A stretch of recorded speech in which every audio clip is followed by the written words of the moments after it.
Eu já gostaria de convidar você a abrir a sua Bíblia comigo no livro do evangelista João, capítulo de número 15. E nós leremos somente um verso, igreja, somente o verso de número 16. Livro do evangelista João, capítulo de número 15. E nós leremos somente o verso 16, amém? Todos acharam?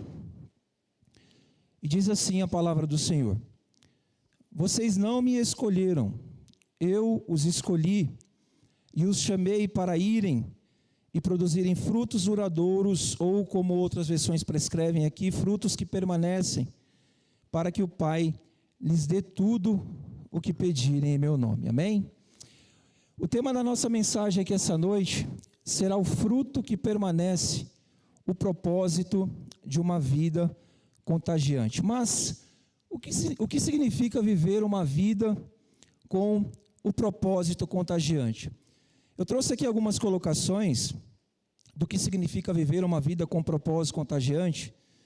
E o pastor César, igreja, ele diz para nós que viver uma vida com o propósito contagiante é aquela vida que transborda tanto do sentido que encontrou em Deus, que acaba contaminando outras pessoas. Não é só ter propósito, é viver de um jeito tão intenso que vira testemunho vivo. Já John Stott, ele diz que viver uma vida com um propósito contagiante é aquela vida guiada por um objetivo claro e significativo, inspirando outras pessoas ao seu redor. Trata-se de focar no que realmente importa, alinhando suas ações diárias com valores profundos, o que gera um impacto positivo e inevitável naqueles com quem você convive. Já o pastor Hernandes, ele comenta dizendo que viver uma vida com um propósito contagiante é aquela vida que começa com o autoconhecimento e o estabelecimento de metas que vão além do sucesso pessoal, buscando servir, transformar e deixando legados sobre a vida de outras pessoas. Então, resumindo aqui, o que esses três teólogos, o que esses três escritores estão dizendo-nos aqui, é que uma pessoa que deseja viver uma vida contagiante, com o propósito de contagiar a vida de outras pessoas, ela terá que, primeiro, impactar a vida de outras pessoas, segundo, inspirar a vida de outras pessoas, e em terceiro e último lugar, ela terá que necessariamente deixar legados sobre a vida de outra pessoa. E se tem uma pessoa que impactou a vida de outras pessoas, que inspirou a vida de outras pessoas, e que deixou legados sobre a vida de outras pessoas, essa pessoa, ela chama-se Jesus de Nazaré. A história de Jesus todos nós conhecemos. Jesus, ele encarna-se ali e expressa ali o próprio caráter de Deus. E ao longo do ministério de Jesus nós vamos ver pessoas se entregando a Jesus, pessoas mudando de vida por conta da palavra de Jesus. As pessoas olhavam para Jesus e viam uma esperança. As pessoas ouviam a palavra de Jesus e mudavam de vida. Um exemplo disso é a pessoa de Zaqueu. Então Jesus, por onde ele passava, ele inspirava pessoas. Tanto é que nos evangelhos, nos 4 evangelhos, nós vamos ver que os evangelistas diversas vezes, eles nos mencionam ali Jesus rodeado de multidões. E Jesus, então, nós olhamos a Jesus de uma maneira cronológica e nós vemos Jesus, ele impactando ali a vida de pessoas, inspirando ali a vida de pessoas e deixando legados sobre a vida de outras pessoas. E até hoje Jesus, ele nos lega, sobre a nossa vida, causando um impacto sobre cada um de nós aqui essa noite. Outro homem que impactou, que causou ali, que deixou, que inspirou outras pessoas e que marcou a vida de outras pessoas ali foi o apóstolo Paulo, Nós temos a figura de Paulo somente como aquele homem que perseguiu a igreja. Mas Paulo não. Paulo, ele de perseguidor da igreja, ele passou a ser o maior apologeta da fé cristã. Paulo, ele foi um homem que levou o evangelho ali para todos os lados. Paulo instituiu igreja. Paulo nos deixou aqui um legado que 70% aqui do Novo Testamento são as cartas paulíneas, então Paulo também, ele legou através dos seus escritos, e ainda hoje nós nós recebemos esse legado de Paulo sobre as nossas vidas. Outro homem também que legou, que impactou ali, que marcou a vida das pessoas, não só na sua época, mas até os nossos dias atuais aqui, foi Pedro. Pedro, nós temos a imagem de Pedro somente daquele apóstolo turrão ali, que cortou ali a orelha do soldado Malco ali no jardim, mas Pedro, quando nós olhamos lá para Atos, capítulo 2, dos versos 14 ao 36, se eu não me engano ali, nós vamos ver Pedro ali, ele ministrando ali aos dispersos em Jerusalém, e o texto diz ali que quase 3.000 almas se renderam ao pé de Jesus. Então, nas Escrituras nós temos homens que legaram sobre a vida das pessoas que conviviam com eles aqui no seu tempo, e também nós retemos esse legado. Fora da Bíblia também nós encontraremos pessoas, crentes, que contagiaram a vida de pessoas também, como por exemplo, eu não sei se você já ouviu falar, mas eu durante essa semana pesquisando sobre esse tema, eu fui estudar um homem que eu já havia ouvido falar no seminário por nome de William Wilberforce. Esse homem foi um homem de Deus que viveu ali na Inglaterra, ele viveu ali, ele era um parlamentar, ele era um político, e ele viveu ali na Inglaterra, ele lutou ali durante 20 anos contra o tráfico negreiro, ou seja, contra a escravidão. E o resultado de toda essa perseverança de William Wilberforce foi que em 1807, ali através de um projeto de lei de sua autoria, ele acabou com a escravatura ali na Inglaterra. Em 1983, interessante que a sua história conta ali que 3 dias antes dele morrer, o seu projeto de lei ali foi aprovado no parlamento britânico, ao qual libertou ali mais de 800.000 pessoas da escravidão ali na Inglaterra. Outro homem que nós conhecemos que impactou gerações e até hoje nós observamos as pessoas tendo uma admiração por ele, foi Martin Luther King. Martin Luther King foi um americano que viveu ali nos Estados Unidos no século XIX, foi um pastor batista que liderou ali a resistência não violenta pelos direitos civis. Ele era a favor de que fosse defendido ali os direitos do negro, mas de uma maneira não violenta. E ele foi preso 29 vezes, e o resultado dessa sua perseverança em lutar ali pelo direito afro foi que em 1964 ele mandou uma lei ali para o parlamento, ao qual essa lei ela baniu ali a discriminação contra os negros no contexto trabalhista. Olha que interessante esse legado que Luther King nos deixou.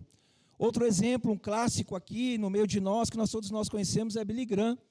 Billy Graham ele foi um grande evangelista, pregou ali no mundo todo, pregou ali para quase 215 milhões de pessoas, em 185 países. Há uma história que ele aconselhou ali quase 12 presidentes americanos, e como resultado desse seu trabalho há uma estimativa, olha que interessante isso aqui, igreja, que quase 3,2 milhões de pessoas tenham entregado as suas vidas através das ministrações do grande Billy Graham. Outro exemplo de um pastor também, muito conhecido, não sei se vocês já ouviram falar, é de George Miller.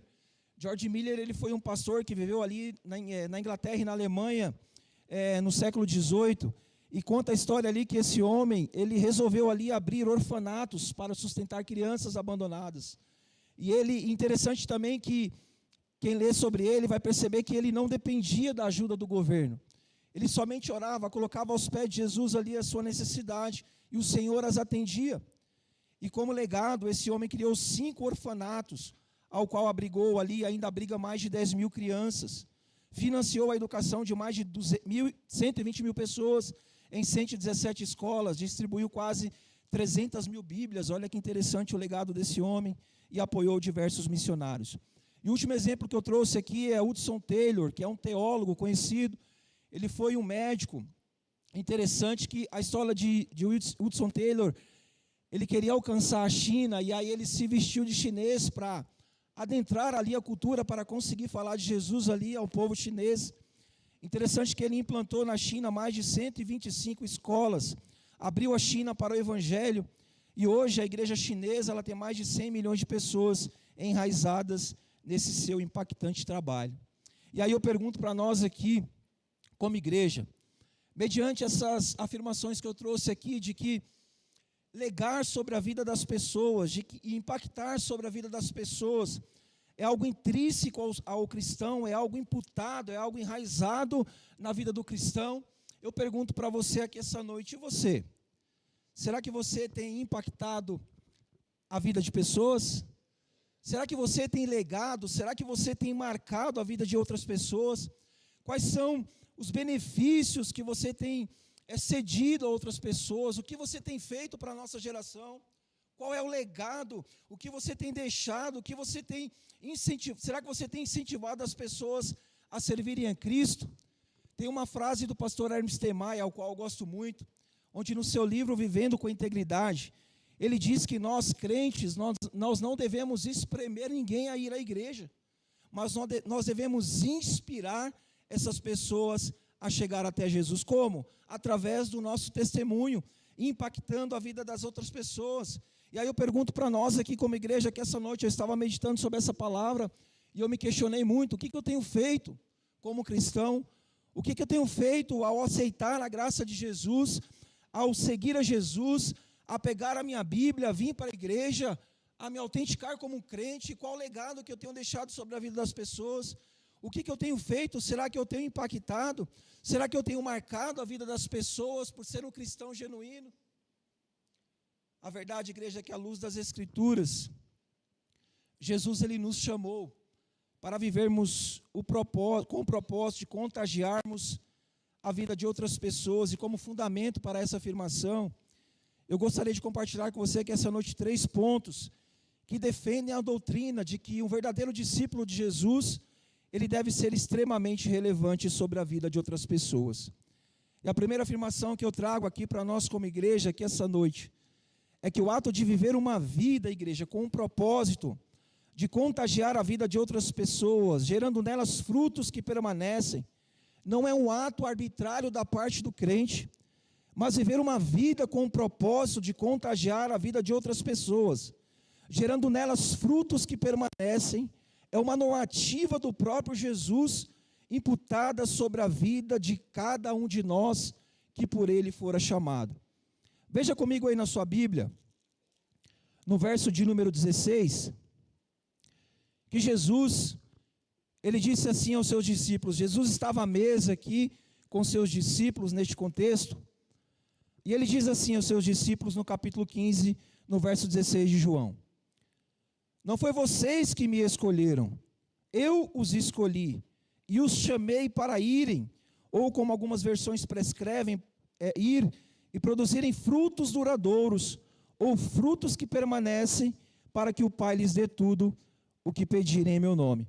Mas o que chama a atenção aqui, igreja, nesse verso 16, eu gostaria que você não tirasse o olho aí da sua Bíblia no verso 16, é que a palavra irem, ou a palavra ir, o verbo ir aí encontrada no verso 16, do grego é poreumai, que quer dizer ir em direção, caminhar, partir, ir com o propósito de fazer uma jornada. Então, igreja, o que nós percebemos aqui nesse verso 16, é que Jesus não disse aos seus discípulos aqui: olha, eu lhes chamei, eu vos consagrei, eu vos separei para vocês anunciarem o reino de Deus, mas arbitrem aí entre vocês se vocês irão ou não cumprirem o mandamento desse meu chamado.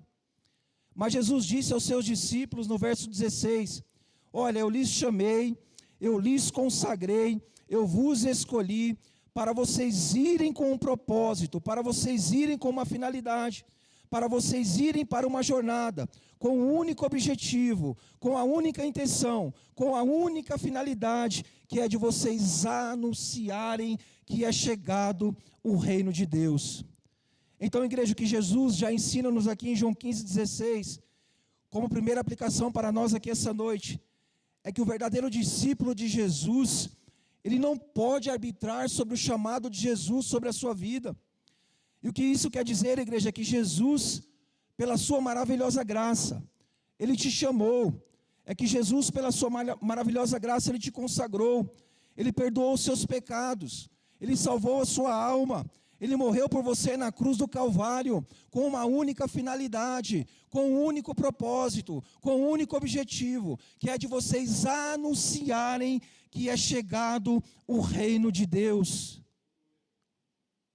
Lá em Mateus, igreja, capítulo 5, verso 13 ao 14, Jesus disse aos seus discípulos que o propósito deles terem sido chamados era para que eles fossem sal da terra e luz para este mundo.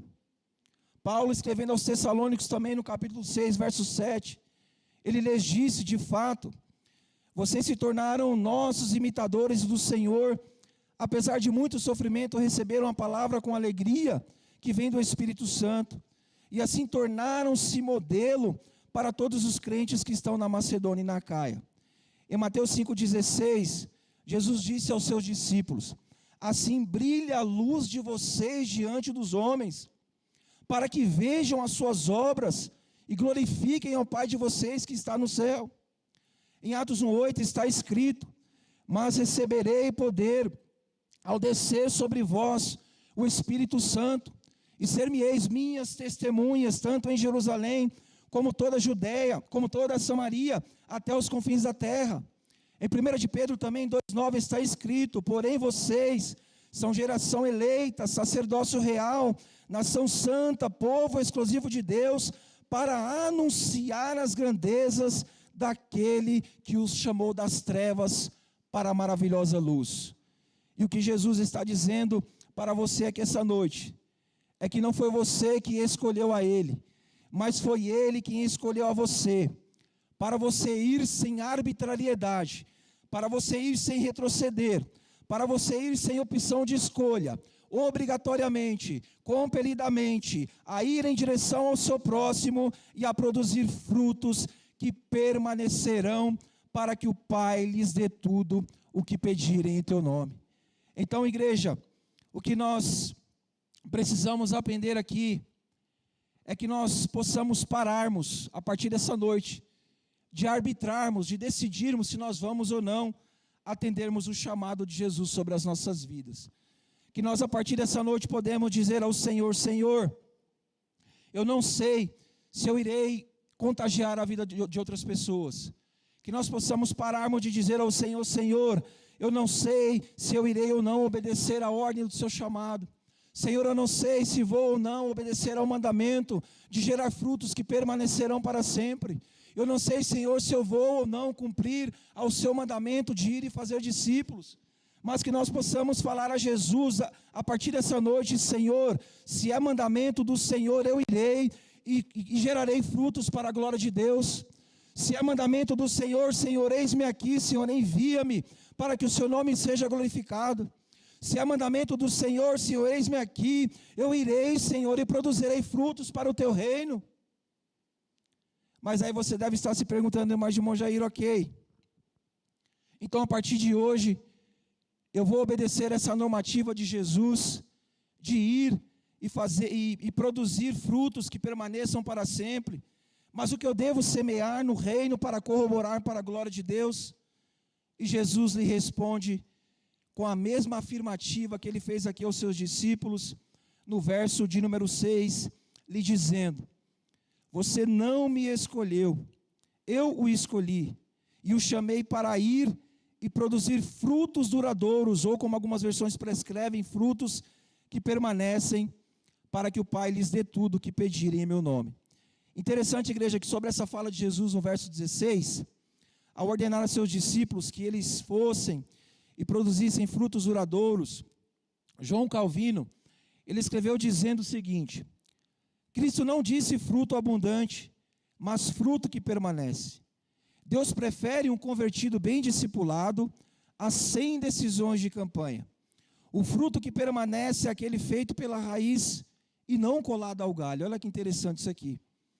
Já o pastor Hernandes, também comentando sobre essa ordenança de Jesus, no verso 16, ele disse que Jesus, ao ordenar a seus discípulos que eles fossem e produzissem frutos que permanecessem, ele diz o seguinte, que em Mateus 13:21, Jesus orou para que o fruto de seus discípulos não fosse temporário, como a semente em solo pedregoso. O teste do fruto é o tempo mais tribulação. O que dura prova que tem raiz. Assim Jesus estava pedindo aos seus discípulos, olha que interessante isso aqui em João 15:16, que eles semeassem sementes em pessoas que resistiriam ao desgaste do tempo. Moody também comentando sobre essa ordenança de Jesus, no verso 16, ele comenta dizendo, isso aqui é muito interessante também, igreja, que o propósito da eleição, da escolha e do chamado desses discípulos aqui de João 15,16 é ativo. Os discípulos de Jesus foram designados para irem ao mundo e produzirem frutos espirituais duradouros, respaldado pelo livre acesso ao Pai, através de suas orações. Então, igreja, o que Jesus estava dizendo aos seus discípulos aqui em João 15,16, quando ele ordenou-os a eles irem e produzirem frutos duradouros ou frutos que permanecessem, era para que seus discípulos, eles gerassem novos discípulos, eles produzissem novos discípulos, eles gerassem novos cristãos, para que através desse movimento evangelístico ordenado pelo próprio Jesus a seus discípulos, eles anunciassem e propagassem o reino de Deus até os confins da terra. E mediante essa preocupação de Jesus aqui em João 15,16, de fazer com que seus discípulos, eles gerassem frutos que permanecessem, eles gerassem mais cristãos, novos cristãos, eu pergunto a você aqui essa noite, e você, como cristão, será que você que foi escolhido por Jesus, assim como esses discípulos aqui de João 15, será que você que foi consagrado por Jesus, separado por Jesus, tem produzido os frutos duradouros? Será que você que foi separado por Jesus, consagrado por Jesus, escolhido por Jesus, tem produzido frutos que duram, como investir em pessoas, como semear Jesus nos corações das pessoas? Queridos, o que Jesus ensina-nos aqui no verso 16, é que o fruto que permanece, ele está além dos nossos próprios interesses. O que Jesus ensina-nos aqui no verso 16, igreja, é que o fruto que permanece, ele está além dos nossos próprios benefícios, ele está além dos nossos próprios fascínios, ele está além dos nossos próprios anseios, além daquilo que nós tomamos para nós mesmos. Imagine aqui comigo uma videira, já que Jesus aqui nesse mesmo texto, em João 15:5, ele nos compara ao galho de uma videira. Então imagine uma videira aqui, ou uma parreira, plantada neste lugar, e ela está plantada num bom solo. E aí esse solo, ele começa a mandar os nutrientes necessários para que a vide, ela produza o seu devido fruto. E Jesus nos compara aqui, se você ler um pouquinho os versos anteriores a este, em João 15:5, ele nos compara ao galho de uma videira. Agora imagine comigo aqui, ou o ramo de uma videira. Agora imagine comigo aqui essa videira, ela produzindo os seus frutos, produzindo o seu nutriente. E aí você, como uma videira, como o ramo da videira, você decide não permitir que esses nutrientes, eles cheguem até a ponta do ramo para a vide produzir o seu fruto. Eu estudei sobre isso, pesquisando aqui um pouquinho sobre agronomia, e você sabe o que acontece quando o ramo da videira, ou o galho da videira, ele retém os nutrientes para que a vide não dê o fruto.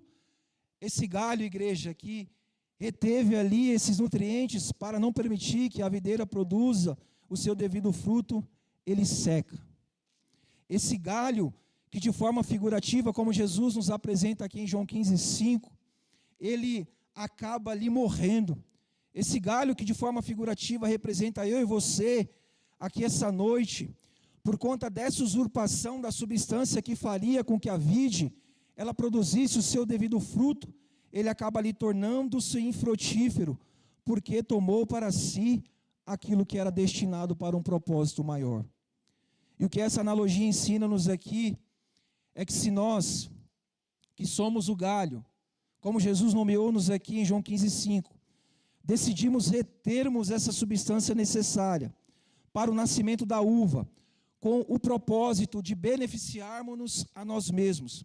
Se nós que somos o galho, como Jesus nomeou-nos aqui em João 15:5, decidimos retermos, tomarmos essa substância necessária para o nascimento da vide, com o propósito de beneficiarmos-nos a nós mesmos, com o propósito de favorecermos a nós mesmos, com o propósito de agirmos para com os nossos próprios interesses, nós, assim como o galho dessa videira, nós secaremos espiritualmente, nós morreremos espiritualmente e nos tornaremos infrutíferos na grande seara do próprio Senhor.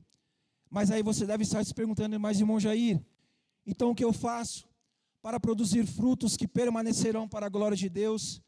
E eu lhe respondo lhe dizendo, permita que as substâncias geradas pela raiz da videira, ela gere o seu devido fruto.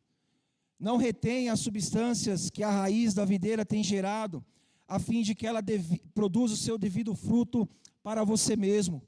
Não retenha a substância que a videira tem liberado para a raiz, a fim de que você gere conforto para você mesmo, realizações para você mesmo, ganho para si mesmo, benefícios para você mesmo. Queridos, nós não fomos chamados para produzirmos frutos para nós mesmos. Nós não fomos chamados para beneficiarmos-nos a nós mesmos, para avantajarmos-nos a nós mesmos, lucrarmos a nós mesmos, prosperarmos a nós mesmos. Porque como nós aprendemos aqui, tudo aquilo que nós produzimos para nós mesmos são coisas efêmeras. Tudo aquilo que nós produzimos para nós mesmos são coisas passageiras. Elas são transitórias, perecíveis, elas terão fim.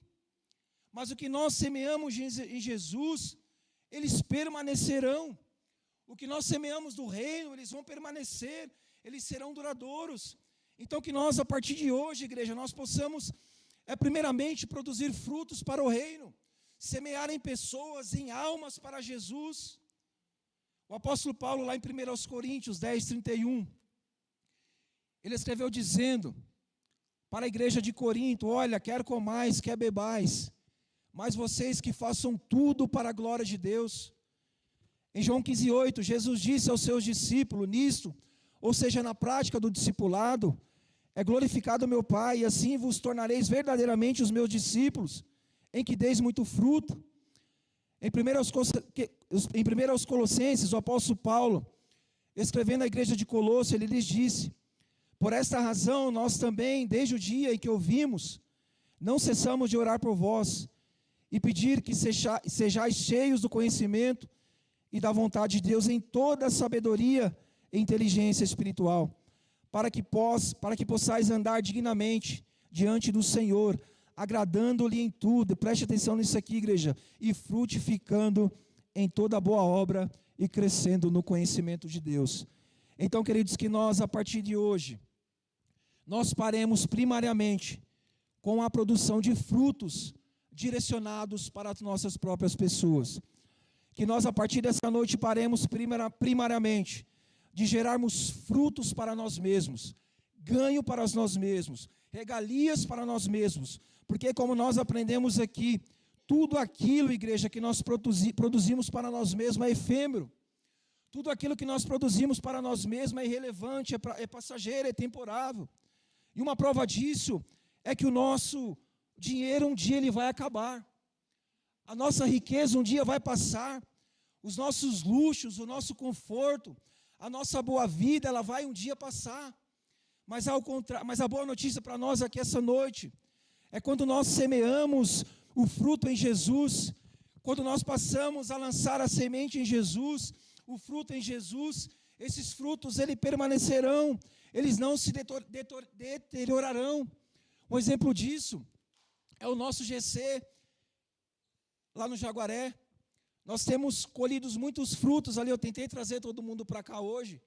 Eu vou passar, eu vou descer a sepultura, o meu conforto vai acabar, a minha riqueza vai acabar, né? Tudo isso vai passar, mas os frutos permanecerão. Essas pessoas que ouviram a Jesus, que foram alcançadas a Jesus, elas também descerão a sepultura, mas a sua alma, ela irá para a presença do Senhor.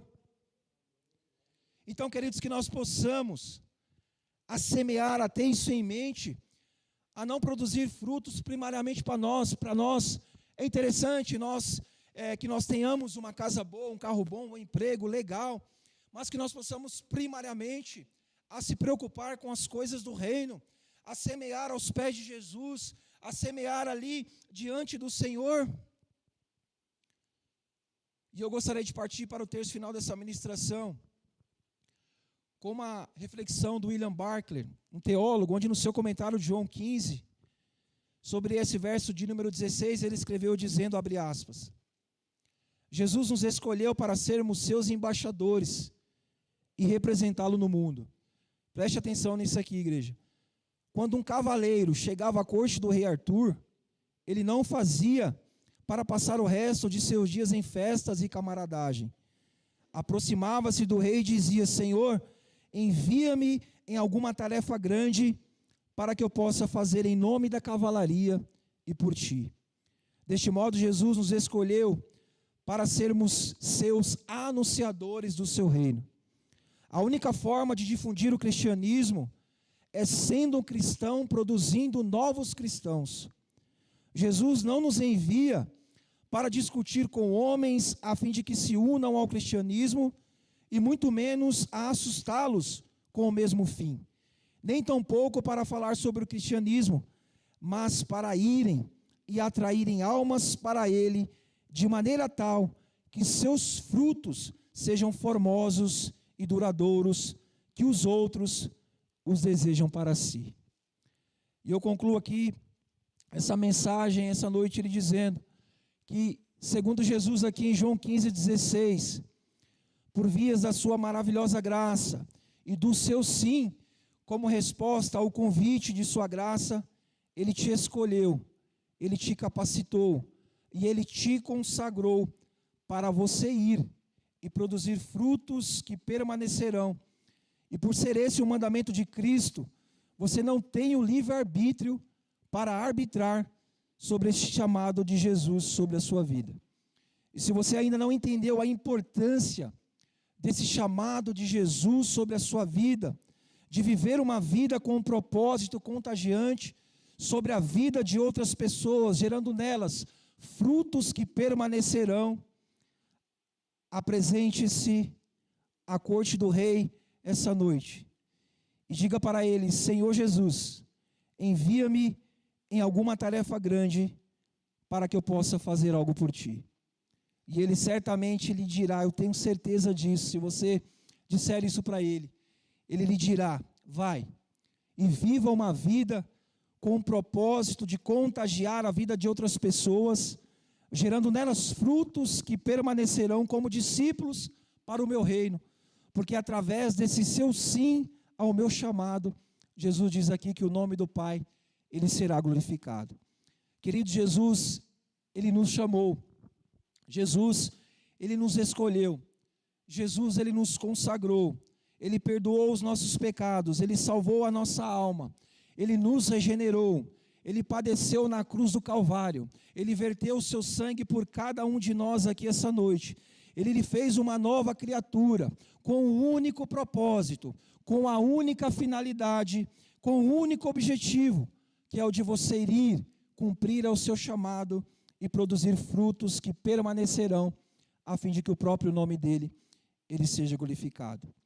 Então, queridos, que nós a partir de hoje possamos irmos e sem arbitrarmos, sem dizer para Jesus: eu não sei se eu vou, eu não sei se eu vou, Jesus, eu não sei para onde eu vou, se eu vou cumprir ou não ao seu chamado, mas que nós possamos irmos sem arbitrarmos sobre o chamado de Jesus sobre as nossas vidas, e que nós possamos viver uma vida com o propósito de contagiarmos a vida de outras pessoas e gerando nela frutos que permanecerão.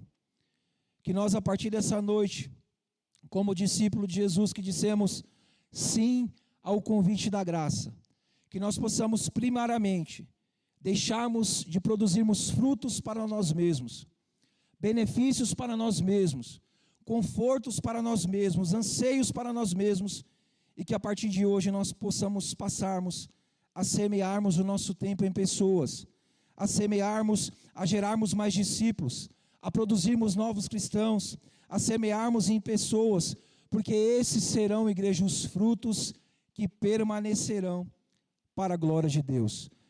Tem uma frase no livro que nós estamos lendo do Shed, Pecados e Pecadinhos. Nós estávamos trabalhando essa semana, a gente está um pouquinho atrasado, sobre o tema infidelidade.